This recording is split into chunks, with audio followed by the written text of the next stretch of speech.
How will the election of Donald Trump impact the climate agenda? Will the Inflation Reduction Act and the billions of dollars allocated to solve pressing issues within our industries and economy, will that be put on hold because of Trump and Elon Musk? And how will the business sector respond? How should communities respond? And what is the responsibility of the global financial sector in addressing harms done by industry and its impact on the global south? We will discuss all of this as I do a recap of the Moral Money Summit hosted by the Financial Times. My name is Anasa Laude, co-founder of Elay Strategies. We support leaders around the world in bringing their bold ideas for social change transformation to fruition. And thank you for joining me. So let's get into it.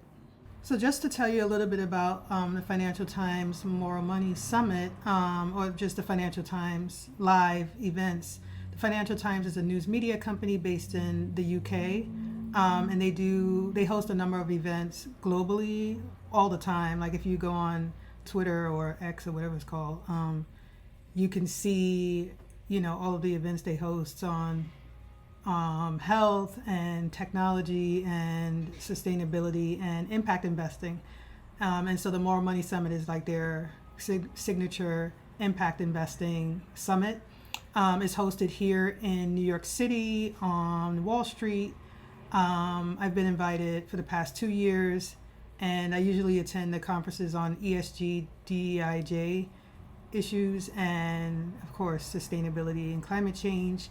And what I like most about it is the diversity of the panelists, varying viewpoints, varying perspectives. So we have government agencies from around the world. Some are there present at the event, and some are Skyped in. And all of the events are, all of the sessions are recorded. So there are government agencies, corporate, small businesses are mostly from the U.S. and and Europe, and then there are multinational corporations like BlackRock, Tyson, Citigroup, J.P. Morgan, and so on, PwC, those folks, and so varying viewpoints, and sometimes they get them all on the panel, and there's a friendly debate about the issues, which is cool. And they also have this mini social media situation where through the Financial Times live app for the summit, they encourage people to connect and meet during the networking events that they host. So the setup is pretty cool. It's very well thought out, well designed. So let's get into the sessions and what I took away from that. Some of the key takeaways. So to just do a quick recap of the panels that I found most interesting, the Green Energy Transition panel on investments and financing in green energy. And again, since this is impact investing, it's addressing environmental and social issues that occur along in the course of doing business. And the theory or the idea is that the project should address the environmental concerns, reduce fossil fuel use, transition communities to renewable energy, and ensure that the local community benefit from the economic output of these activities, so that there are jobs, there are business opportunities, contract opportunities for the local community. And so one issue that comes up often, and this is actually has come up in the COP, and I guess it'll be a recurring, it's a recurring theme. It's also an issue that is being raised here in the U.S. In cities and communities throughout the U.S. where green financing projects are being proposed, there are concerns around the capacity of local governments, of the state, of state agencies, city agencies to manage the financing and all the paperwork and regulatory and compliance issues involved. And so Rocky Mountain Institute was one of the global philanthropic investment organizations that were represented on the panel. And they talked about the need for providing what they call catalytic capital to help lay the groundwork and lay the foundation for investments. So it's a strategy just to ensure that the environment, the political and economic environment is I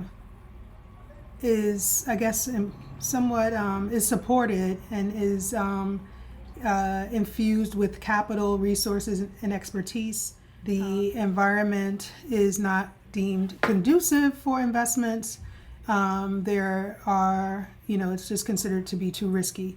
So if, let's say, you're in a country where there's a recent regime change, and it's unclear how that political leader is going to tackle climate change, if they're going to work in alignment with regulatory bodies and investors to ensure the proper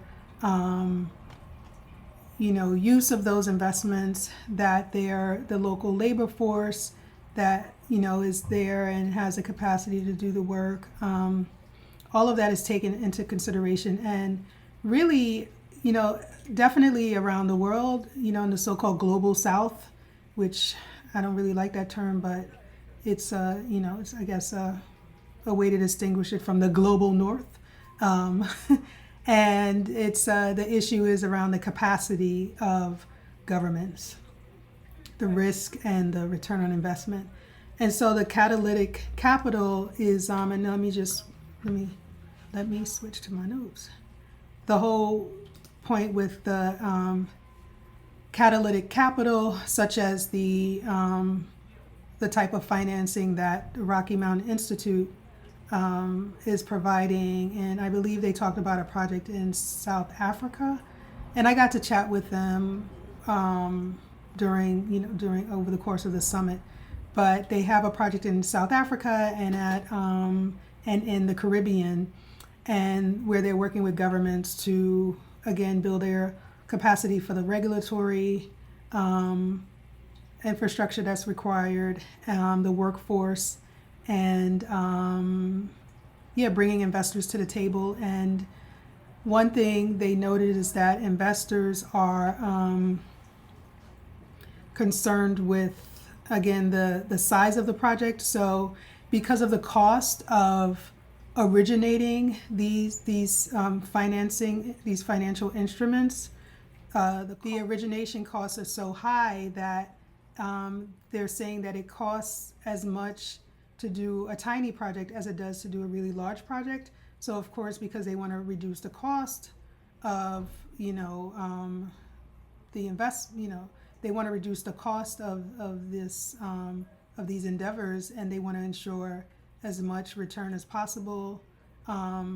They won't fund local projects. So what's a local project? It could be a small village community, let's say in Jamaica, a solar farm, but it's not generating enough energy to reap the revenue that the investor would want to see as a condition of investing in the project. And so what Rocky Mount Institute does is tries to aggregate these projects. So they'll take a number of small projects that are too small for any one investment transaction, and they'll group them into larger, into one large project. So kind of aggregate these projects so that it becomes more palatable for investors. And so and this is another way to make investment possible. So it's addressing the capacity of the government, the capacity of the local workforce and expertise, and just kind of economic environment. And then it's also aggregating projects so that they're large enough to justify the origination costs and to justify investment, and that the potential for reward for the return on investment is very clear. So this is one thing I want to mention is that this is also something that they're working on in Africa, and this is in South Africa, where some of the minerals that are needed to process these, for batteries and the kind of technology that's being utilized in these energy projects, these green energy projects, require resources, natural resources from these nations, from Latin America, from Africa, and so on. And my thing is with the pledge of the wealthier nations to invest in, and not only to invest in, to really fund and repair the damage done by climate change, which of course we know is the biggest polluters are the biggest polluters have reaped the biggest rewards, and small developing nations are paying the cost in terms of climate change and the impact of it, and not having the resources to not having the infrastructure for climate resilience, and so including green energy. And so I there's a lot of talk around what developing countries need to do to, I guess, earn the investment. But it kind of has that tone, and I'm hearing that at COP as well, from like the World Bank. But I'll keep tuning into that and maybe do a recap of that as well. But I just, my take is that there needs to be more done to undo the negative impacts of industry on these nations, and the extractive impact that extracts minerals, extracts labor,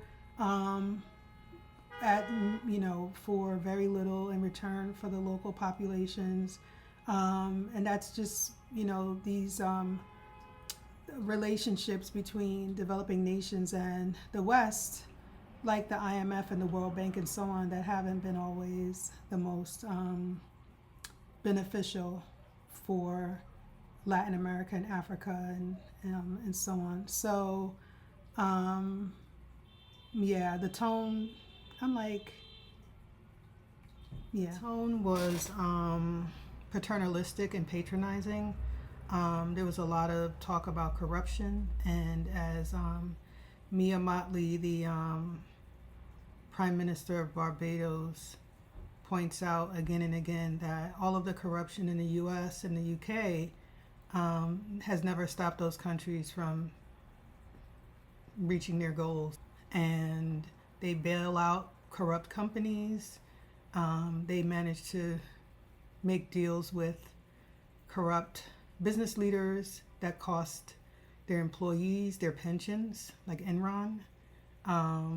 And it's business as usual. So to expect nations of the global South that have been attacked and targeted and manipulated, and have had leaders that are agents of the West, who are propped up by the West through militarization and coups and so on. These nations are recovering from a lot of turmoil that the West has contributed to and continues to this day to contribute to.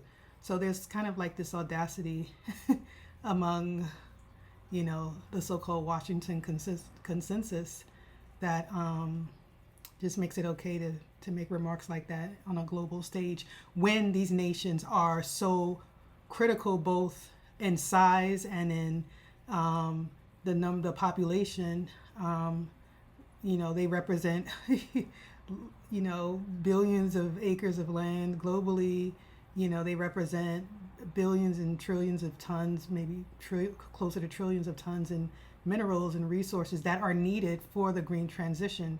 And so the tone needs to be more of, there needs to be partnership and respect and dignity on both sides, right? Wait, before we move forward, let me stop and just read you a quote from Mia Mottley, the Prime Minister of Barbados, because she tells them what time it is every time. Have y'all heard her speak, like at the UN and all these forums? Have you heard her go toe-to-toe with those BBC reporters? Okay, listen up, listen to this. She said, "Why is it that every time we talk about countries from the South, the first allegation is corruption? Last time I checked, the US and UK and Europe, they're riddled with corruption. But no one says they're not capable of achieving their objectives because of corruption." Mic drop, right?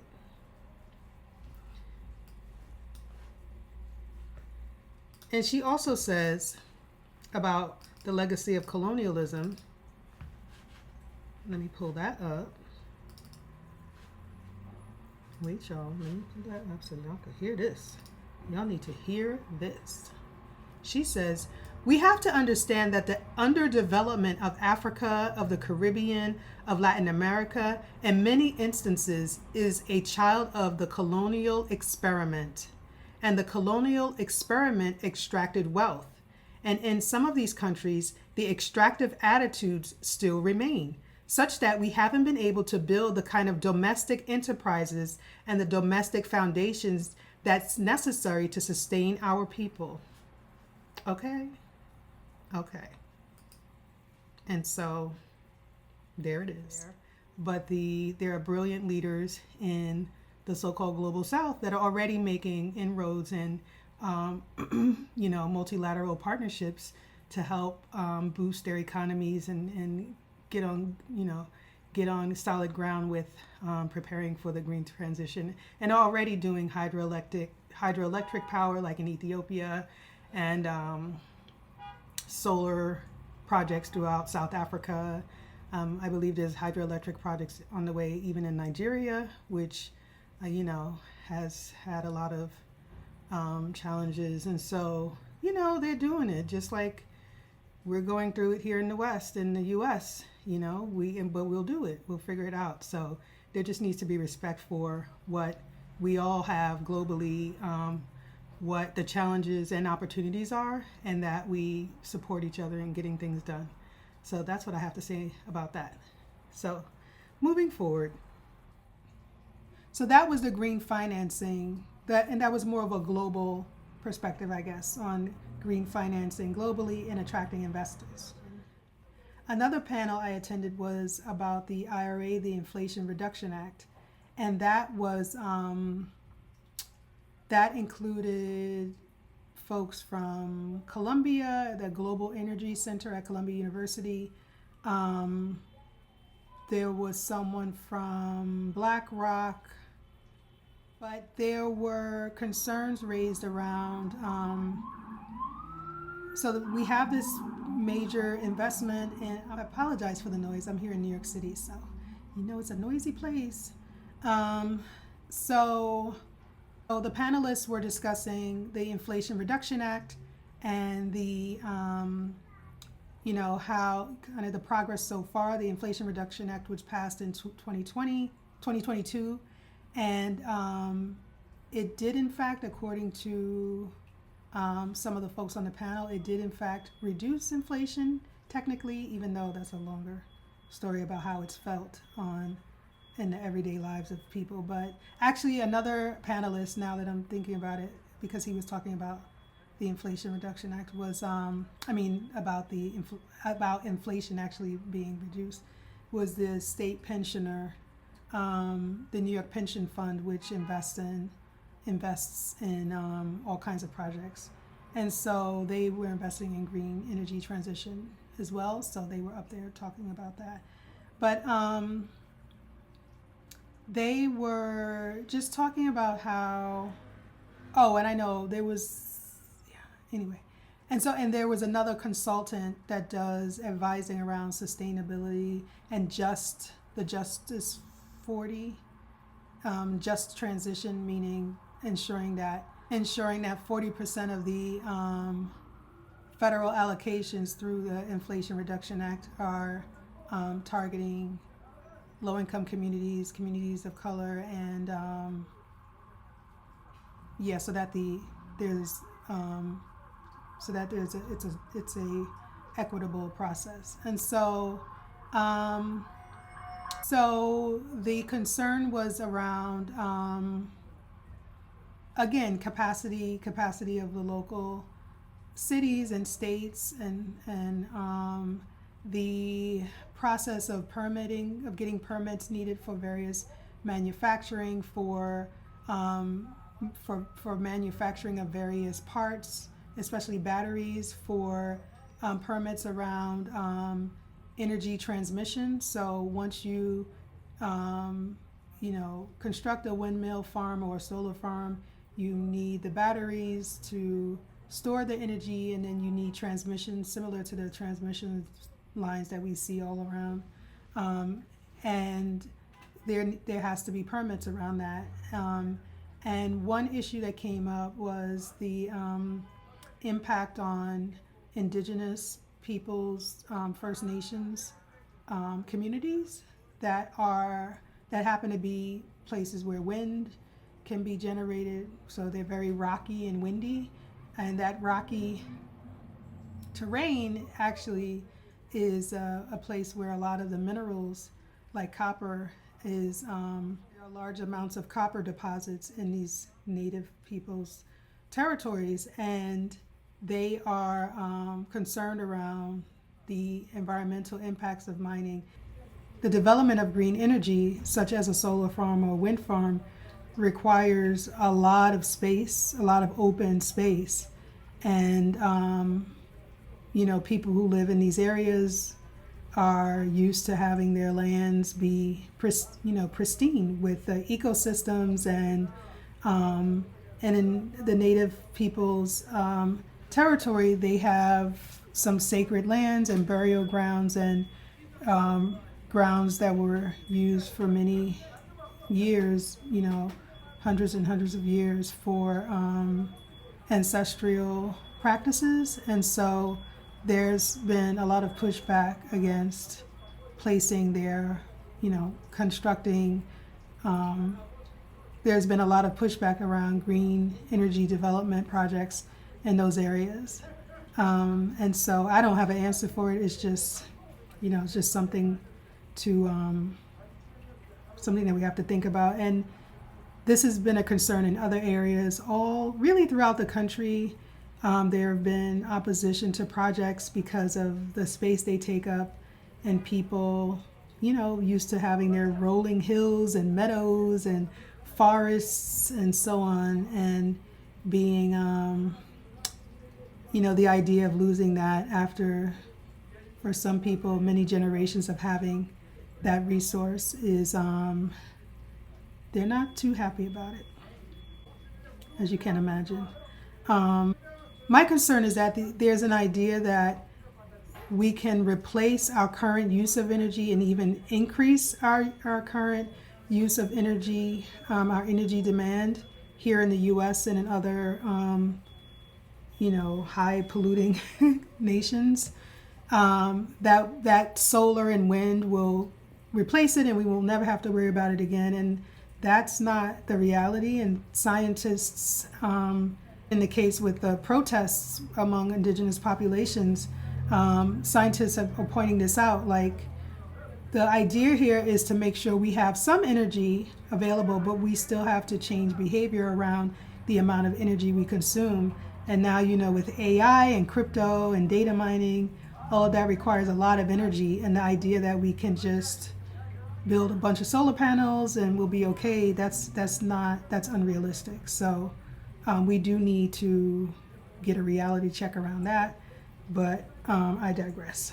So that was an issue that was raised that I thought was interesting and worth mentioning here. Another issue was around some of the agreements between nations and various treaties and whether these pledges and the Paris Agreement and so on are fair, and are they being carried out in a fair and just and equitable way.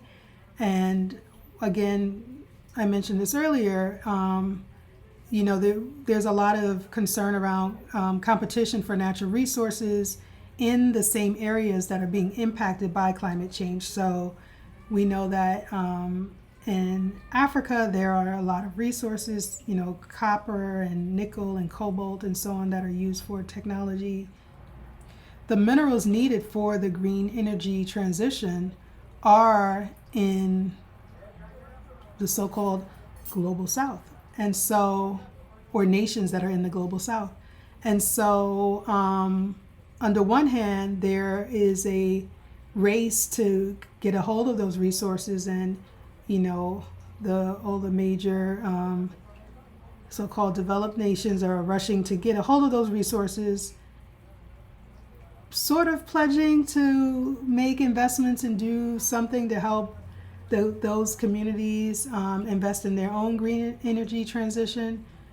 But also there's a concern around just kind of the hoops they have to jump through, and the notion that these countries have to put their industrial growth, which historically has been very polluting, but these nations are like, well, you, the US, you, the UK, and so on, have had decades of doing all the polluting you wanted to do to grow your industry, and now it's our turn, and you're telling us we have to put that on hold and give you our minerals and give it to you at a fair price, fair for you, and wait for you to give us what we need for our own, for the next phase in our industrial development.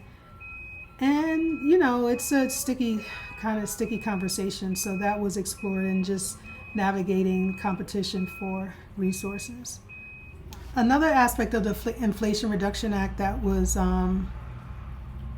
highlighted was, of course, everyone is concerned about, everyone that was involved in drafting and the beneficiaries of the funding that was allocated. Of course, they're concerned about Trump and whether he will and his administration will put the brakes on some of the federal funding allocations, or